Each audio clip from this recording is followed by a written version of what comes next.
Salutare, meu buni, vreau găsi la al treilea episod de WW2K. Din câte știți, în episodul trecut am luat bătaie. Totuși, suntem pe locul 27, un loc bunicel. Pentru 2 sau 3 meciuri câte am jucat e bun. Am urcat 2 locuri din 2 meciuri. E foarte bine, credeți-mă. Playerul meu arată mișto, în orice caz, și nu. Deci, dacă voi alege pe cel mai slab, o să ziceți: bă, l-ai ales pe ăla mai slab, era simplu să câștigi. Și de-aia o să fac alegerea care mă poate costa înfrângerea. Da. Că tot vorbeam în episodul 2 că nu vreau să joc cu Sting, mai ales la nivelul care sunt. Cu cine jucăm? Cu Sting. Ce să vezi. Deci, șansele de a lua bătaie sunt de 99%. Sute, auză la mine, sute. 1-0 româna, în orice caz. Românele sunt grele. Și 1% să câștig. Uitați-mă pe mine, cum mă bucur. Păcat că bucuria asta nu va fi de durată, pentru că deja știu că o să iau bătaie și că o să fiu varză cu murături, deci... Mamă, și ce mă enervează intrarea lui Sting. Sărim peste ea, îmi dă fiori. Acea mișcare, acea intrare, să zic și eu, e mișto, dar dacă aș fi fost eu care cu wrestlerul meu, adică dacă aș fi fost eu un wrestlerul meu, sigur plecam deja. O să luăm bătaie de la Sting. Poc, îi dăm una lui Sting. Mi-a întors-o. Nu. Deci dacă reușește Sting să sară pe mine și să mă pună la pământ, sunt mort. Oricum, din câte vedeți, se vede care e mai bun. Deja cât damage mi-a dat el. Bine, și eu i-am dat ceva damage, dar în comparație cu cât mi-a dat el. Și reușim să o întoarcem. Asta e foarte bine pentru wrestlerul nostru. Poca dușă. Cum a sunat asta. Lăsăm să vină. Și trebuia să-i dăm una direct din mișcare, dar... Bă, da, dă... Nu înțeleg ce-a fost asta. Du-te încolo. Și sar pe el.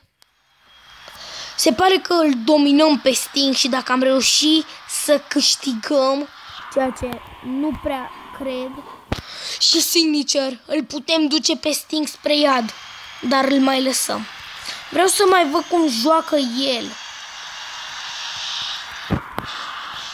De fapt, hai să nu-l mai l-am lăsat, dar l-am întors iară. Și hai să-l ridicăm, să-l facem, să facem signature-ul amețit. Bă! Așa. Și dacă am reușit un finisher,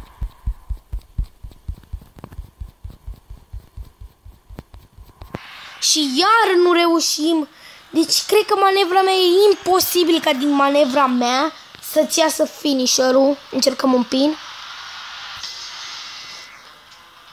L-am bătut pe Sting! What? Asta a fost epic. Mamă, și-am câștigat...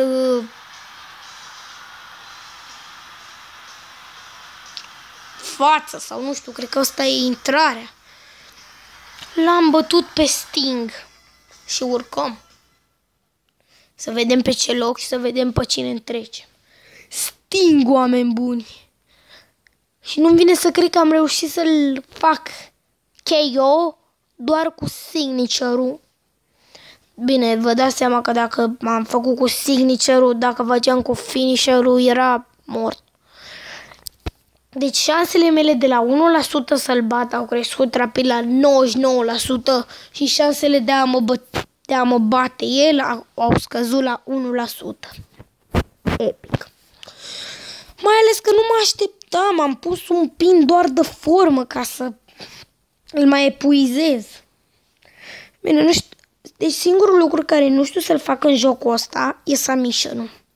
Habar n-am cum să fac o mișcare de submission, dacă mă credeți. Eu cu cine joc? Cu TBD, nici nu știu ce înseamnă. Ia uitați, l-am umilit pe Sting și normal că n-am reușit să-l întrecem, dar ia uitați unde l-am adus. Pe locul 24 și noi am urcat pe locul 26. E foarte bine. Vedem cu cine jucăm în continuare. Vreau cu ăsta.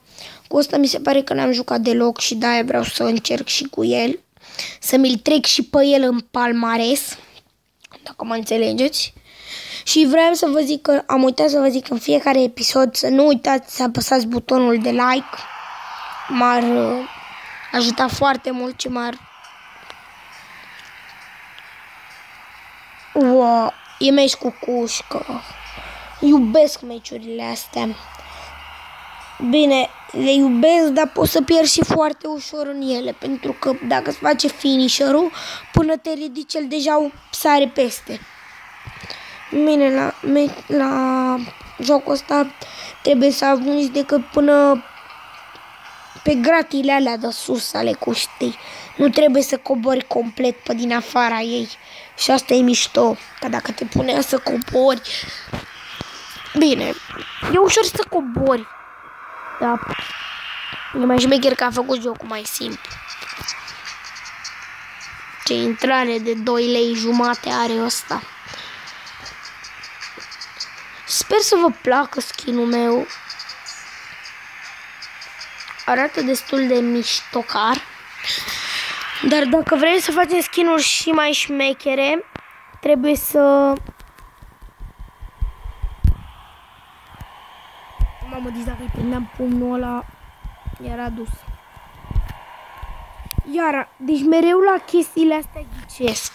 Nu știu cum, dar ghicesc. What?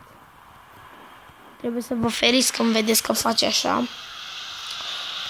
Că dacă vă dărâmă prin felul ăsta, poate să-ți ia mult damage. Mai ales dacă ar fi Big Show.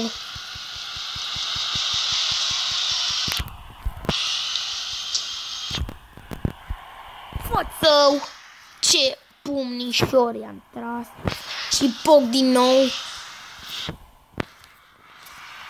Bă, du-te în mălai! Ce cocalar! Eu îi spuneam să se ducă încolo. Nu. Ce wrestler am și el. Eu îi spuneam să se ducă spre curs. El se duce să... nu am știut ce să aleg aici. Oricum, eu vreau să o aleg pe aia de data trecută. Deci oricum era greșită. Urăsc chestiile astea. Dar nu știu cum să le fac din nou. Iar am ghicit-o. Și aproape, dacă îi mai trag una, o să am signature. Poc! Și să-i facem de acum, are foarte multă energie. Hai să-i... Intrați câțiva pun. Meme, care zlărul meu e dus cu puta. Signature-ul, tati, signature-ul. Nu mai zic nimic. Nu. Din greșeală era să ies din meci. Pentru că... De...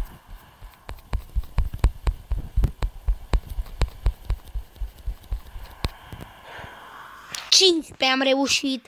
Avem finisher-ul, putem să-l terminăm repede.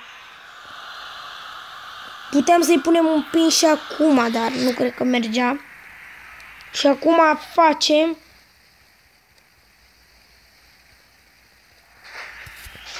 Așa. Și chiar dacă are foarte Ah, da, aici trebuia să ies din cuș. Mai trebuie să mai apăs o dată. Și am apăsat. Deci, sunt liniștit. Deci, practic, acum eu am câștigat. Și acum e iurea că îl arată și pe el cum urcă. N-am mai reușit. Te rog, Doamne, spune-mi că sunt în spatele lui Sting și că n-a bătut Sting, că dacă ar bate, s-ar deplasa, cred că, cu un loc în față. Cred, nu știu sigur. Sau ar fi fost șmecher dacă Sting pierdea, ălălaltul care e în fața mea acum și între mine și Sting pierdea și el. Și așa ajungea în fața lor. Cred că așa merge lucrurile. Cred. Așteptăm. Uitați-l pe Sheamus. Aș vrea un meci cu el, dar nu un meci adevărat. Un meci în joc. Voi juca la Superstars. Ia să vedem unde joacă Sting.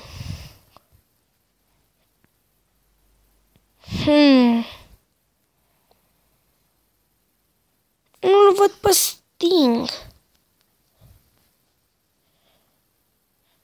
Uitați-l cu Seth Rollins. Sting Abelito. În orice caz. Eu joc cu Antonio Daferns. Da, nu cred că vom mai avea timp, că deja suntem în minutul 12. Dar dacă nu ne avunge timpul, vă promit că o să pun pauză și facem episodul 4, continuarea meciului ăsta. Nu m-am uitat pe ce loc sunt. Oricum Sting, cred că pierde, pentru că nu cred că ar avea cum să-l bată pe Seth Rollins. Și nu vreau ca cumva să-l bată Sting pe Seth Rollins, care ajunge Seth Rollins în grupa noastră.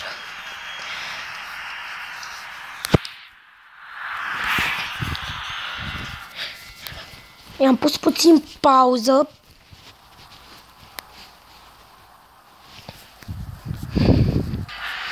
Începem acum. Îl luăm pe capotă. Și am sărit pe lângă. Ca un idiot. Hai, bă, dă!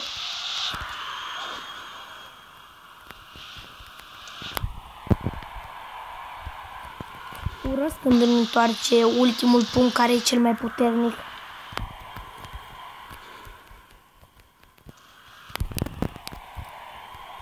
Nu l-am mai întors.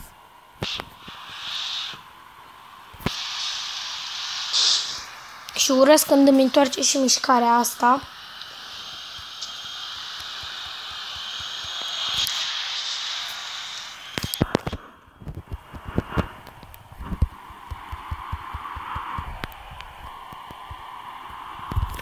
Mamă, l-am împleticit seara.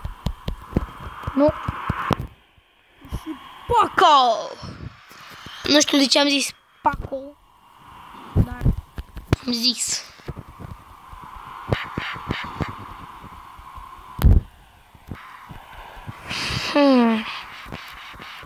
Mă gândesc cum să-l bat pe ăsta. Iar am ghicit. Și am signature. Poate reușesc, dar nu. Îi punem pauză. Vom face signature-ul în următorul episod. Și vreau să vă zic pentru ultima oară să nu uitați să apăsați butonul de like. M-ar încuraja foarte mult să continui. Și eu am fost Doru și v-am prezentat al 3-lea episod de WW2K și punct.